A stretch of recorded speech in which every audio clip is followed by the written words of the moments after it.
A paz do Senhor, meus irmãos, sejam bem-vindos a mais uma aula da nossa querida Escola Bíblica Dominical.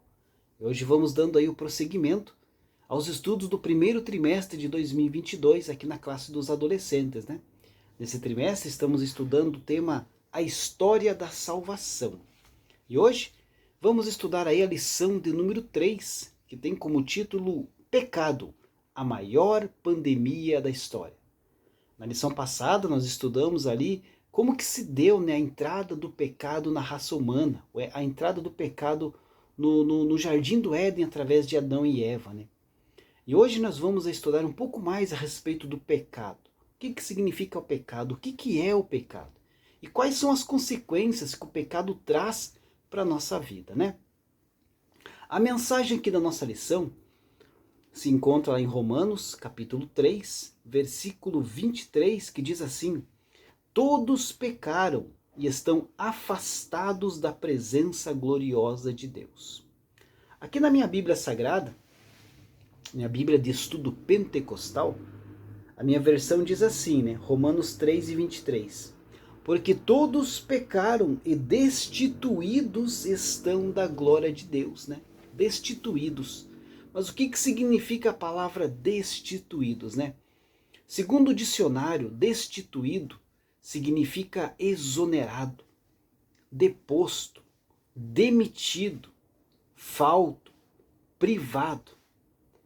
Adão e Eva, ao transgredirem ali no Jardim do Éden, eles foram destituídos da glória de Deus. Ou seja, eles perderam a sua posição. Afastaram-se de Deus, foram expulsos do jardim, perderam a maravilhosa comunhão que tinham com Deus, de conversarem todas as tardes pessoalmente com Deus. Eles não confiaram e estimaram a Deus de maneira que deveriam. Não estavam satisfeitos com a sua grandeza. Eles queriam ser deuses. E assim, queridos, toda a humanidade seguiu a queda. Não andamos em seus santos caminhos. Nós temos buscado a nossa satisfação em outras coisas. E as tratamos como mais valiosas do que o próprio Deus. Nós nos tornamos idólatras. Desde que o pecado entrou no mundo, todos nós temos sido profundamente resistentes a ter Deus como nosso Senhor e único bem real. O homem foi criado para ser participante da glória de Deus. Porém, ao invés de cumprir o seu propósito, o homem se rebelou, errou o alvo, pecou. E assim nasceu em seu coração um vazio, pois todos carecem, ou seja, têm necessidade da glória de Deus. Mas por meio do sacrifício de Cristo, nós podemos ser salvos em três principais aspectos. Salvos da condenação trazida pelo pecado, salvos do poder do pecado sobre as nossas vidas no tempo presente e salvos futuramente da presença do pecado, quando estivermos com o nosso Senhor. Você já entendeu o que o Senhor fez por você naquela cruz do Calvário? Você já entregou a sua vida a Jesus para se tornar justo e ser participante da glória de Deus? Somente Cristo pode preencher o nosso vazio e nos redimir. Então, se você não fez ainda, não perca tempo. Renda-se ao Senhor hoje mesmo. A nossa lição, vamos descobrir ali, né? Diz assim: a última pandemia trouxe perdas incalculáveis para muitas nações do planeta. Da mesma forma, a pandemia do pecado também gerou danos irreparáveis para a humanidade em todas as épocas. Nesta lição aprenderemos juntos o que é pecado e quais consequências ele pode trazer para a nossa vida, família e sociedade. Algumas pessoas, né, se perguntam por que são culpadas do pecado original, né? Se foi Adão quem pecou. lá no capítulo 5 da Epístola aos Romanos, nos responde a essa pergunta, esclarecendo que Adão era o cabeça da raça humana, isto é, ele representava toda a humanidade diante de Deus. Diferentemente dos anjos, né, que foram criados já com um número imutável, toda a humanidade derivou de um único homem, do primeiro casal. Assim, quando Adão pecou, ele também precipitou todos os seus descendentes ao pecado. E a partir daí, todos os homens nascem com a sua natureza depravada e inclinada ao mal, ou seja, em todas as áreas e aspectos, tanto fisicamente quanto espiritualmente, ao homem é impossível de sozinho fazer o bem em relação ao nosso Deus, ou mesmo prover algo, né, que o justifique diante do Senhor. E isto, queridos, sem dúvida nenhuma, é a maior tragédia da história da humanidade, a entrada do pecado no mundo. Mas aqui no ponto 1 pergunta, né, o que é pecado, né? O que é o pecado, né? Pecado é tudo aquilo que transgride a lei de Deus, sendo contrário ao seu caráter. Então, desse modo, o homem peca tanto ao não fazer o que agrada a Deus, quanto ao fazer aquilo que o desagrada. Entendeu? O pecado, antes de qualquer coisa, é um estado. No sentido de condição de vida, o homem sem Deus, no mundo aí, vive no pecado. Ou melhor, em pecado. Portanto, o pecado não pode ser considerado apenas como um ato. É evidente que este aspecto duplo de interpretação se refere à humanidade de um modo mais amplo, né? Mas individualmente, e até após aí sermos salvos por Cristo, nós podemos cometer atos pecaminosos. Porém, podemos alcançar o perdão, pois estamos reconciliados com Deus. É neste sentido de ato, então, que a Bíblia descreve o pecado aí de várias formas. Na Bíblia, existem vários termos, né, que são empregados para se referir ao pecado e que possuem aí diferentes significados. Antes também, queridos, é muito importante entender que tais termos, né, algumas vezes são utilizados para se referir ao mal no seu sentido mais amplo e genérico, e não necessariamente ao pecado, como, por exemplo, ao mal físico, às doenças, mesmo que esse mal genérico seja aí, em última análise, né, resultado, consequência ou punição pelo pecado. Em outras palavras, é correto afirmar que o pecado é o mal numa categoria específica, que de forma aí bastante resumida, pode ser definido como sendo um mal moral. A Bíblia também diz que o pecado entrou na humanidade na queda do homem, quando Adão e Eva, né, livremente resolveram pecar contra o Senhor. A partir dali, o pecado então contaminou a natureza humana, de tal forma que fez com que o homem se encontrasse num pleno estado de depravação, incapaz de se livrar do pecado e fazer o bem em relação a Deus. Em outras palavras, após o pecado ter entrado no mundo por sua própria natureza, todas as faculdades do homem, incluindo as suas decisões, seus desejos, suas vontades, estão inclinados ao mal. Assim, não há um ser humano sequer que não possua uma natureza decaída, pois todos nós já nascemos nesse estado de pecado.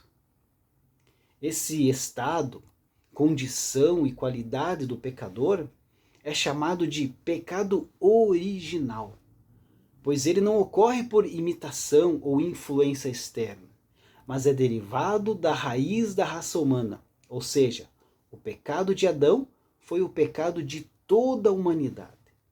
E assim todos os homens já nascem com uma natureza depravada e corrupta. Esse pecado original também é a raiz aí de todos os pecados cometidos pelos homens durante as suas vidas, que geralmente são chamados de pecados factuais. Tais pecados possuem a sua fonte, melhor dizendo, no pecado original, e são todos aqueles que os homens cometem no decorrer de toda a sua vida. Mas aqui no ponto 2 da nossa lição, vem falar a respeito das consequências, das consequências do pecado. E aqui fala a respeito dos danos do pecado na família, os danos do pecado na sociedade. Queridos, o caráter santo do nosso Deus exige também que nós sejamos santos em nossa maneira de viver. Naturalmente, por conta aí desse padrão de santidade, a justiça de Deus requer que todos os pecados sejam punidos. E essa punição ocorre tanto nessa vida quanto na vida por vir. A Bíblia afirma que a grande consequência e castigo do pecado é a morte. Com relação ao conceito de morte, nesse sentido, deve-se entender que ela significa não apenas a morte física, mas também a morte espiritual e a morte eterna. A morte física, e não apenas ela, mas também os sofrimentos da vida, são resultantes do pecado que entrou no mundo. Tais sofrimentos e aflições são comuns na vida do homem, tanto aí no aspecto físico quanto mental e emocional. Assim, queridos, no decorrer da sua vida, o homem experimenta as mais variadas consequências pelos seus atos pecaminosos. Ele é punido tanto nas consequências naturais do seu pecado, como também sofre a penalidade imposta por um ato direto do próprio Deus. E no final da vida do homem, ocorre também a separação do corpo e da alma, ou seja, a morte física propriamente dita. E a Bíblia afirma claramente que esse fim é tanto consequência como penalidade pelo pecado. Já a morte espiritual, basicamente significa a separação de Deus, pois o Deus santo e justo não pode ter comunhão com o homem impuro, injusto e totalmente depravado.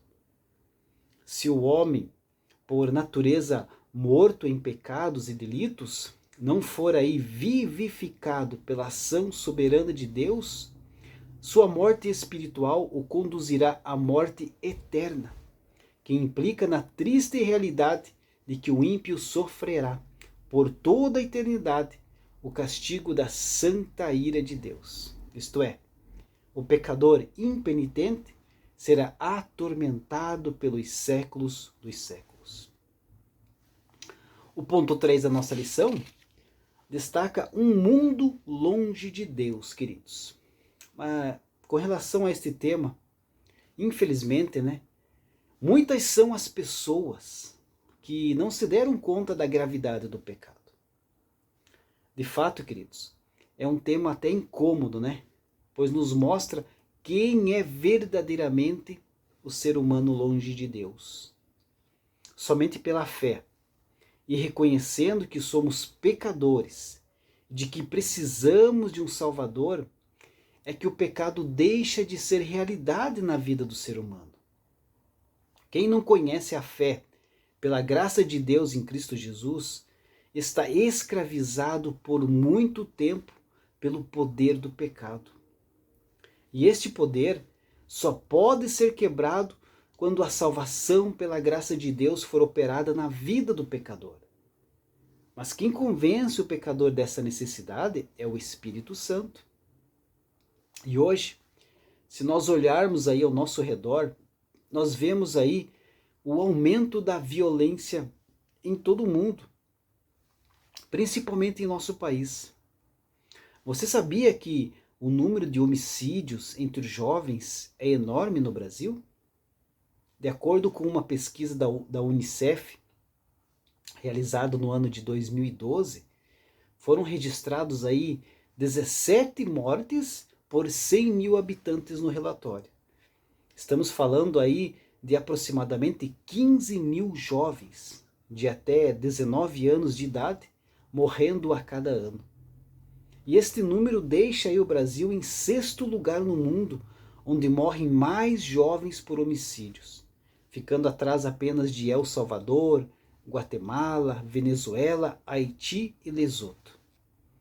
A violência sexual entre crianças e adolescentes, da mesma forma, assola o mundo, e especificamente a nossa nação. O suicídio também é uma questão muito grave. Não é baixa a taxa de suicídio entre os adolescentes no mundo e aqui no Brasil. Uma vez aí constatado o domínio do pecado no mundo, nós precisamos ter o compromisso de conservar a vida. Esta pertence a Deus, e Ele é quem a dá e é quem a tira. Não podemos participar, queridos, de atos de violência e perigo contra a própria vida. O pecado, ao entrar no mundo, trouxe a morte. Mas Jesus veio e, ao ressuscitar da morte, tornou-se aí o vencedor da morte, abrindo aí a oportunidade de vida para a humanidade. Portanto, queridos, como pecadores, os homens precisam reconhecer e ter tristeza pelo pecado e abandonar o pecado. Na próxima lição, estudaremos o plano da salvação para resgatar a humanidade dessa terrível pandemia. E qual que é esse plano de salvação? Jesus, a nossa redenção. Deus abençoe a sua vida e até a próxima lição, se Deus assim permitir.